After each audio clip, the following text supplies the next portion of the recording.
So are we good to start talking about what's been going on? Yeah, I think so. Yeah, I think I'm good to start. Great. And if you have any questions about the process, if I've left anything out, please feel free to let me know. Just one thing. As we're going to start, we're going to have you each tell the three of us what's been going on that's brought us here from your own point of view. And while each of you is talking, I want the other to really just listen. And there will probably be things that you're hearing that you don't agree with or that don't sound right to you. And if there is, please write it down. I've provided you with paper and pen.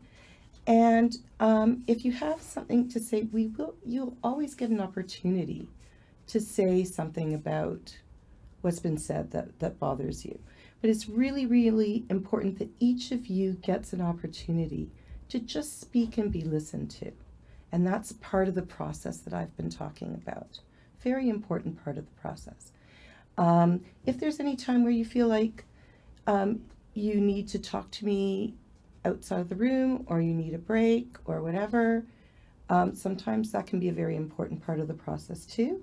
Then please just let me know that, and then the other one will have the same opportunity to speak with me privately as well. Okay? So does either of you feel like you really want to go first? I can go first. Is that That's okay okay with with you, you. Jordan? Yeah, that's great. Okay, great. Okay. So, as you know, I am director of marketing. Been with this company for the last 3 years, so we still function more or less like a startup. Very exciting times. We've had tremendous growth. Probably hired over 1,000 people in the last 2 years. So it's we're growing fast. Now we have a lot of exciting products. This is a tech company. We have a new product launch 3 months from now. And as director of marketing, I'm responsible for the entire go-to-market strategy when it's client-facing. And this particular product sort of just fell in my lap, and it is one of our most exciting launches.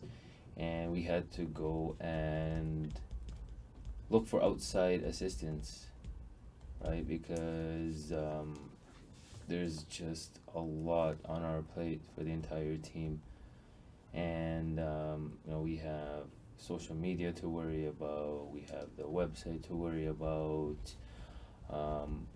and we, for some reason, never really thought, during that huge hiring spree to get somebody that was good at media marketing, right? Videos, commercials, and somebody referred Jordan to me, and well, it was my boss.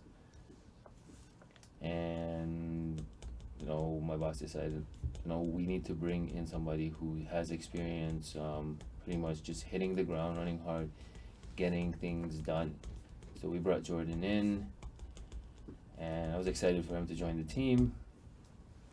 And like I said, 3-month go-to-market product launch, and I have a lot of boxes to check off. And one of them is making sure that all the video, all the material is good to go. It's perfection, right? And me as a person, I start planning months and months in advance, right? And I've just been feeling as of late that our personalities clash, right? Like, I'm first one into the office, right? Usually the last one to leave. Jordan's strolling in at 10:30, 11 o'clock, right? Just straddling in like a cowboy. And, he's out of the office at 3 o'clock. And we're paying him big bucks to come in and make sure that this is a flawless execution. And I just feel like there is no buy-in here, maybe because he's an outside contractor and he doesn't like he's gonna get paid regardless, right? And I have options in the company. I need to, I have a lot of pressure from the top executives coming down that make sure this goes, flawless, like I said before. And I'm just concerned that his work ethic is not there and he's not taking this project as serious as the rest of us are. Okay, can I just thank you very much for that. And I just want to make sure that I understand what it is you've been saying. So it sounds like this project is an exceptional project, that there's a lot riding on, and there's been a lot of planning and a lot of forethought, and you're throwing a lot of resources into it, and there's a lot riding on it for you. Yep. And you're happy to get Jordan on board as someone who could hit the ground running, do the thing, and wouldn't need a lot of hand holding, and could just kind of get her done. More or less, yeah. I feel like Jordan was told to me in that sense by my boss that, that he knew that we needed to hire someone like Jordan, because Jordan is just this exceptional marketing, quote unquote, guru. Okay. When it comes especially to media marketing, like videos, right? Doing commercials, making sure that they just look amazing. But Right. I feel like I might have been lied to or oversold, because I don't see that in the behavior. So you're not seeing what you expected from what your boss told you. Yes. And the reason that you're not seeing it sounds like, is because of the difference between you and him in terms of how you show up to work. You're first one in, last one out. You're like planning and there. And he comes in later on, 10:30, leaves at 3, and that is just not what you expected at all from him. No, and it's because he doesn't have any buy-in in the company, right? Like, he is gonna get paid regardless of what. Right. So, but if I'm wondering if that's you're already saying why he does that, right? Because that's something that you're thinking, oh, it must be because he has no buy-in to the company. Like he's from outside, he's just contracted, he's going to get paid, he doesn't really care. That's kind of Pretty much what you're thinking. It's how you're explaining that to yourself. Yep. Right? Okay, is there anything else you want to add? Do you want to tell me a little bit about how things have been going between the two of you in terms of what brought you into mediation? So it's me again. Hi, you. Just trying to monitor both your process and also the reality of doing live radio. And so it's another coaching moment in advance of the next break. So at this time, Joni, you've been presenting first the perspective of John in terms of what he has experienced from his point of view. And how do you feel Jordan's feeling right now?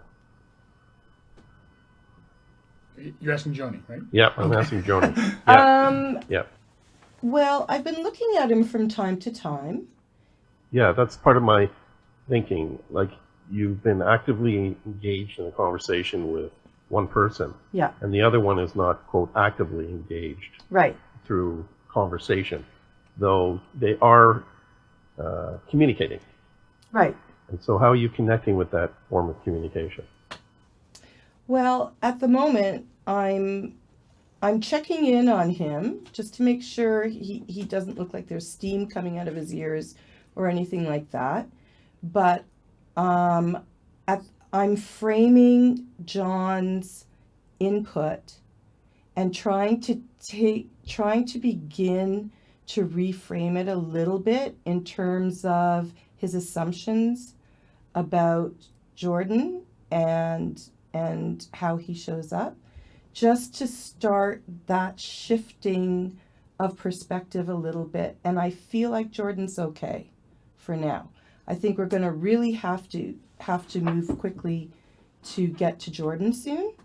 But I wanted to get at what's been happening between the two of them. Right, and you know, with your technique too, with engaging with John, when you're stating back or restating what you've heard, you have to make sure, as you're doing, that the words are his, the feelings are his. You're not defining that. It's from your perspective of what, as to the assumptions. You're not making the assumptions. It's what John is. Is that fair to say? Yeah. I mean, how do you feel, John? Do you feel like I kind of stated it Yeah. pretty I think- much yeah, the you way it did. is? Because the risk is, if you take ownership of John's, one, it may not be expressed exactly how John really ideally feels. Yeah. And then the other side is that Jordan may have a sense that, hey, you're reinforcing these assumptions and judgments about me, and I haven't even had an opportunity yet to express my point of view. Well, and I can say from my personality and what I'm bringing to this role is I'm definitely a person who wants to sit and really see what people are going to say a couple times before I jump in. So I'm getting a sense of what John sees as important, what things he's actually saying again and again. Because I'm also basically a contractor. I don't want to blow any of this out of the water, and I have a good relationship with his boss. In fact, that's who brought me in. The relationship that I'm having trouble with is with John. So it says to me as a contractor, John has something going on with his boss that I'm actually not privy to. But if I overplay or dramatize or do anything, I could screw up this as contract work. So there is, for me, even though I'm an employee, there is a kind of negotiation in my mind if I don't want to blow this opportunity out of the water. So it wouldn't help me to jump in and be antagonistic. So you have interests, of course, I have in this completely, process, immediately with John, though also broader with the organization Yeah, itself. like if John hadn't have said I wanted to go first, I would have said, could John go first? Okay, all right, we'll stop, and when we come back after the break, it'll provide an opportunity for you to put up and share, Jordan.